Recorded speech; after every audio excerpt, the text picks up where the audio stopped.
Good evening, this is Enyimba FM News on Enyimba 94.3. The headlines. President Tinubu holds investors in Paris, says Nigeria ready for business. Trade Union Congress urges federal government to prioritize slashing the cost of governance. Aba resident sets agenda for Governor Alex Oti in selecting competent and selfless individuals for his cabinet. These and other stories plus foreign entertainment and sports shortly. My name is Precious Njoko.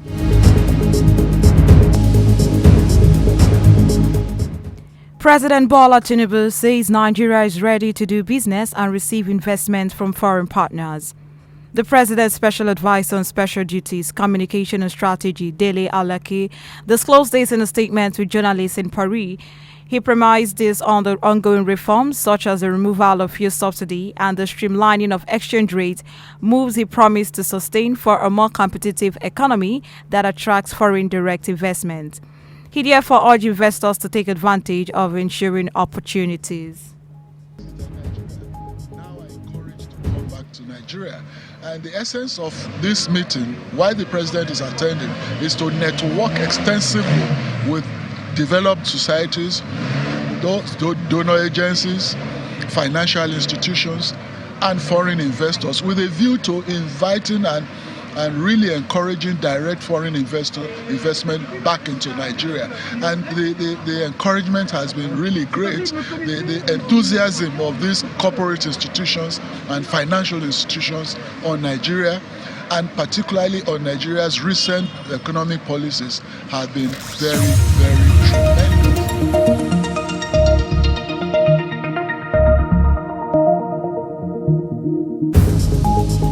Meanwhile, President Bola Tinubu joined other world leaders for the closing ceremony of the new Global Financing Pact Summit in France.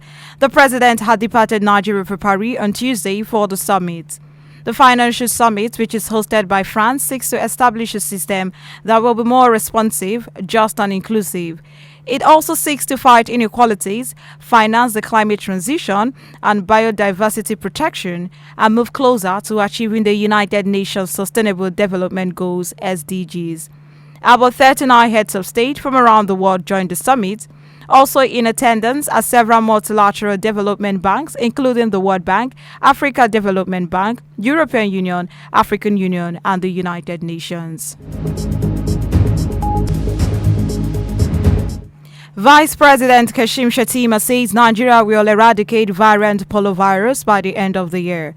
Shettima made the declaration during a meeting attended by some governors under the auspices of the Nigerian Governors Forum (NGF) at the Banquet Hall Presidential Villa, Abuja. In the meeting were also the co-chairman of the Bill Gates and Melinda Foundation and chairman of the Dangote Group, Alhaji Aliko Dangote. Shettima pledged that Nigeria will not relent in its effort to completely halt polio by December. Call on all of you to put human capital development on top of your list. It is very, very important to have it on top of the list. Together, using this unique platform, you can collaborate closely and make investments and policies that will ensure that our people have health.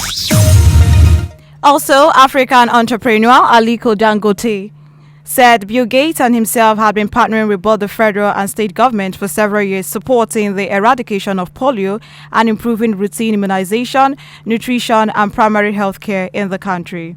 In separate remarks, the chairman of the Nigerian Governors Forum, Alhaji Abdurrahman Abdurrazak, and some governors who spoke at the Pali lauded the philanthropic interventions of the Dangote and Bill and Melinda Gates Foundations in critical areas including healthcare, education, agriculture, and human capital development. The immediate past chief of army staff, Lieutenant General Farouk Yahaya, says a Boko Haram insurgency was at its peak when he assumed office in 2021, but he's living it better than he met it. Speaking at the handover ceremony at the defense headquarters in Abuja, Yahaya urged the army to sustain the ongoing gains over various security threats, including terrorists, bandits, and crude oil thieves. The outgoing COAS asked them not to be distracted by what he described as some unpatriotic elements, but to always be apolitical and professional. In his remarks, the new Chief of Army Staff, Major General Taurid Abiodun Labaja, stated that the Army had witnessed unprecedented prudent management of resources and procurement of military hardware under his predecessor. In a related development, the new Chief of Air Staff, Hassan Bala Abubakar, has assumed office. Oladayo Amwa, immediate former Chief of Air Staff, handed over the flag to Abubakar at an event in Abuja. The new Chief of Air Staff, while speaking after taking over from his predecessor, promised to reinvigorate the NAF in the fight against terrorism, insurgency, banditry, and other challenges facing the country. He vowed to sustain the cooperation and joint efforts that existed between the Air Force and sister services during the previous administration. So much has been achieved in all spheres of the Air Force: operations and training, logistics, administration, regimentation, and discipline. We have recorded a lot of achievements, including research and development, safety. In all aspects of the Air Force, we have had tremendous achievements. My task is to leverage on these achievements and see what we can bring on board to further take the Air Force to the next higher pedestal.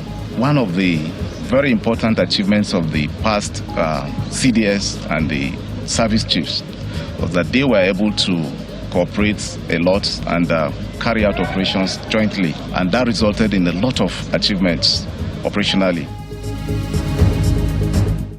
A new report by an international organization says Nigeria's human rights record is very bad and is worse than the average in sub-Saharan Africa.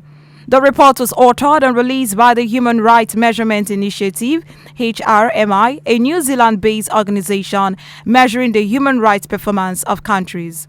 Compared with other countries in sub-Saharan Africa, Nigeria is performing worse than average, confirming what observers and rights advocates are saying about the Nigeria state, execrable human rights record, and the increasingly dismal daily experience of Nigerians. In the report, HRMI said Nigeria's quality of life scores are generally very low, all falling in the very bad range, showing that successive governments have not met with human rights obligations to their people.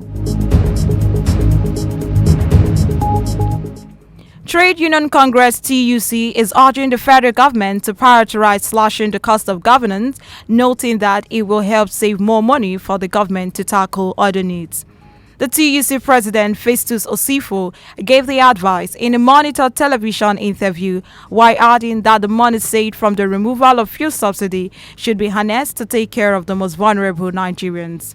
Osifo urged the government to be proactive in exploring opportunities to generate more revenue for the nation. He recalled that the present administration had in their campaign promised an increase in revenue generation and the growth of the country, adding that it was also their responsibility to think through and make it work.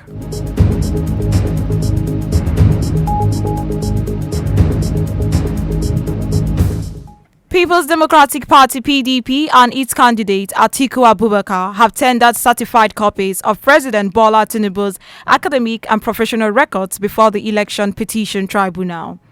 The documents, which include a BSc certificate from Chicago State University, a National Youth Service Corps (NYSC) discharge certificate, and Mobile Nigeria Oil PLC certificate of service, were tendered through a witness at the court session on Friday.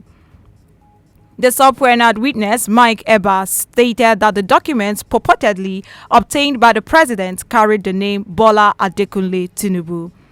Led in evidence by Chris Uche, PDP counsel, the witness also tendered forms EC13 and EC9 and the letters written to the Independent National Electoral Commission (INEC). Although all the respondents objected to the admissibility of the documents, the court admitted them in evidence.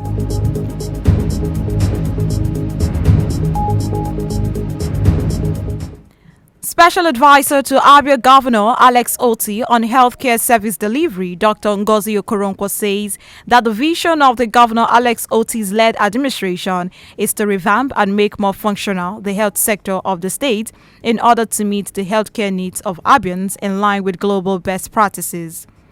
Dr. Ngozi Okoronkwo, who was answering questions from newsmen during a facility tour of the Abia Specialist and Diagnostic Center, Umuahia, restated the commitment of the present government to reviving the health system for optimal healthcare delivery. while describing as disheartening the deplorable state of facilities at the specialist center. Dr. Koronko said that the government of Dr. Alex Otti is determined to completely overhaul the health and other sectors of the state's economy. They will need to go back to the basics to restart, because that's basically what we're going to be doing for the healthcare system. We're going to have to restart the system again, train, retrain, and to be able to provide the optimal care that we all seek to. It's going to take a while because the thing was run down all the way to the ground. So we are trying to rebuild. Let me give you a scenario, how you get to a site and there's a building. And then you start to, put stuff on top of the building. But then we arrived at the venue and there's no building. Adding his voice, a seasoned laboratory scientist who was part of the team, Chief Nwaka Inem, said the state of facility in the center is not befitting and wondered why medical equipment procured and commissioned by the previous administration could become obsolete few years after its procurement. The senior special assistant to the governor on public communications, Mr. Dodo Okafor, was part of the inspection team, while the acting chief medical director, Dr. Emmanuel Okezie Ogbehi, took the team round the medical facility.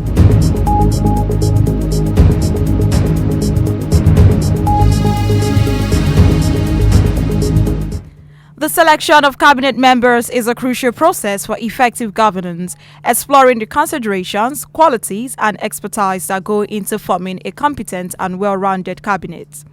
The cabinet plays a vital role in any government, as its members are responsible for making critical decisions, shaping policies, and implementing key initiatives.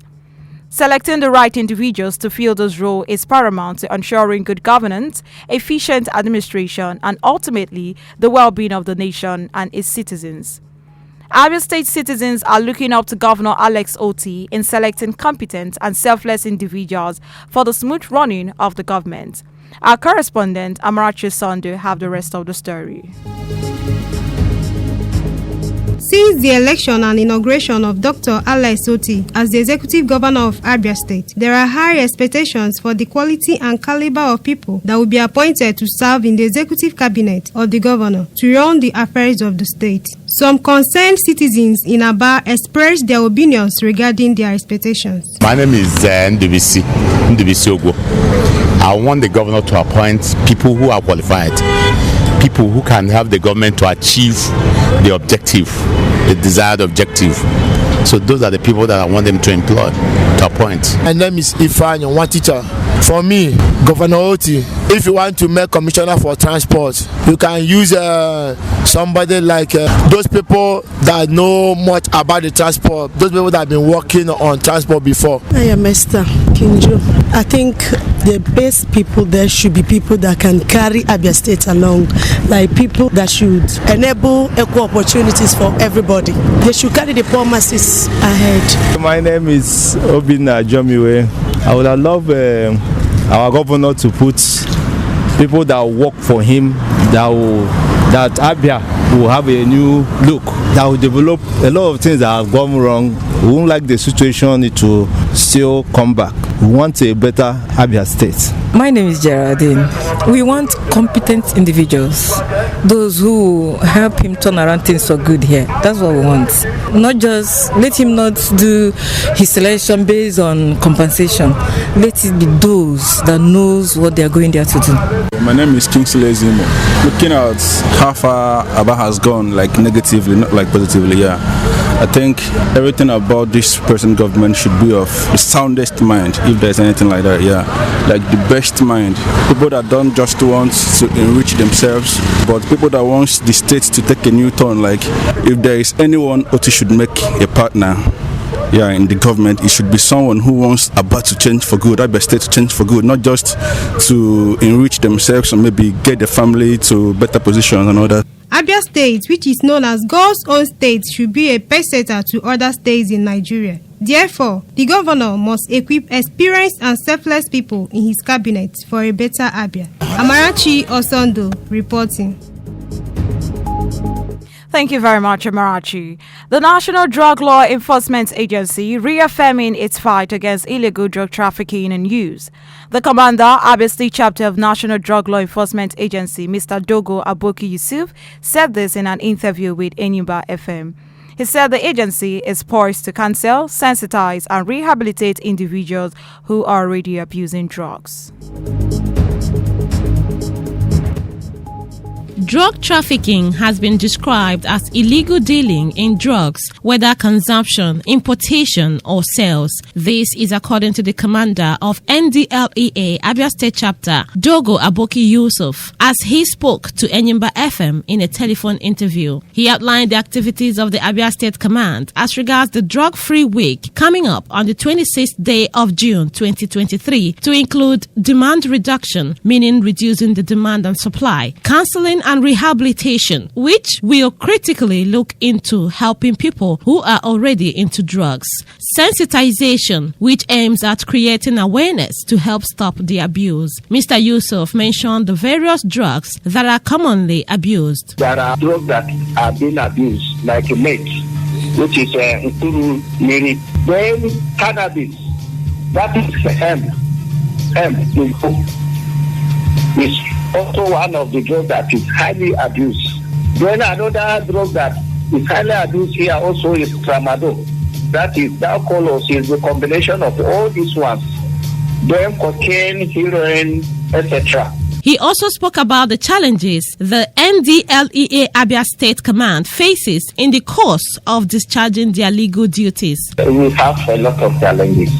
One is capacity of funding to the command. That is, we need support.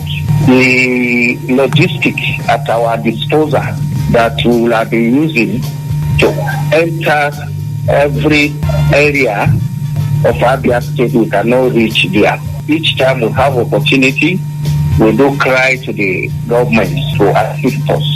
And again, the rehabilitation center we have here, if need be, there should be a kind of touch that is an expansion because of the volume of the people that are being referred to our facility.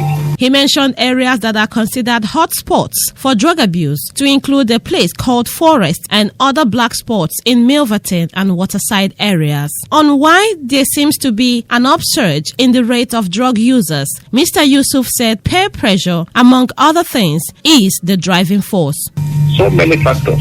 In fact, a lot of youth these days, because of the pressure, the stress, the economic harshness, a lot of factors make some people to go in for drug consumption. NDLEA Abia State boss further assured the public that his agency is on the lookout for places where these drugs are produced. He also employed the public to report to the agency at number 46 Ikotepmene Road if they see or heard about such places, assuring them of identity protection. It is imperative to say that drug trafficking and abuse is dangerous to both the user and the public. Therefore, let us support the Nigerian government in its efforts to fight illicit drug production, trafficking and use, and to curb related organized crimes, including counterfeit narcotics and psychotropic substances. Esther Chima reporting.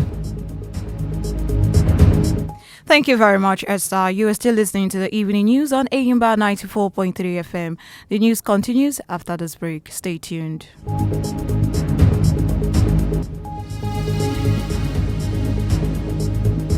Thank you for staying tuned. You're welcome back. And over to the foreign desk. Hospital doctors in England is announcing the longest strike in the history of the state-funded National Health Service, NHS, in an ongoing roll over pay. The British Medical Association said junior doctors, those below consultant level, will work out for 5 days from 7 on July 13th until the same time on July 18th. The stoppage, just after the NHS marks its 75th anniversary, follows a 72-hour strike this month in opposition to the government's refusal to budge on its offer of a 5% pay increase. Prime Minister Rishi Sunak's spokesman said the new strike was extremely disappointing. But medics say they have seen a 26% pay cut in real terms in the last 15 years as salaries have failed to keep pace with inflation. The one pay restored to 2008-2009 levels, but the government says this would mean an average pay award of about 35% this year and is too costly. And finally, from our sports desk, Ojani Igalo says he's still willing to play for the Super Eagles of Nigeria. Igalo opted out of international football at the end of the 2019 African Cup of Nations hosted by Egypt. The 34-year-old scored 5 goals to emerge top scorer at the competition, with the Super Eagles finishing in third position. The forward later rescinded his decision and was called to the Super Eagles for the 2021 African Cup of Nations, but his then Saudi club Al Shabab blocked him from taking part.